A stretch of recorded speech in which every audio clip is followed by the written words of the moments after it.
ഇതാണ് എന്റെ നാട് ചെറുകര. ചെറുകര റെയിൽവേ സ്റ്റേഷന് ഒരുപാട് മാറ്റങ്ങളൊന്നും സംഭവിച്ചതായി തോന്നില്ല. പഴമ നിലനിർത്തിക്കൊണ്ട് തന്നെ പുതിയ കാലഘട്ടത്തിനനുസരിച്ചുള്ള കുറെ മാറ്റങ്ങൾ വന്നിട്ടുണ്ട്. പക്ഷെ ഇന്നും മാറാതെയുള്ള ചില കാര്യങ്ങളുണ്ട്. പൈപ്പിൽ വെള്ളമില്ലായ്മ തുടർന്നുകൊണ്ടേയിരിക്കുന്നു. അതിനുള്ള കാരണം എന്താണെന്ന് അന്നും ഇന്നും എനിക്കറിയാം.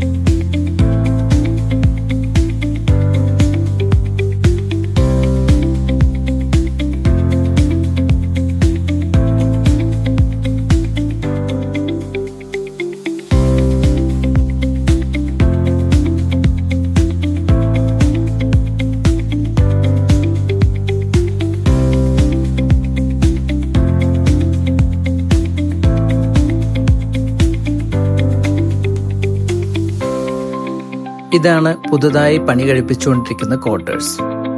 തൊട്ടരികിൽ തന്നെ പഴയ ക്വാർട്ടേഴ്സിന്റെ അവശിഷ്ടങ്ങളും കാണാം.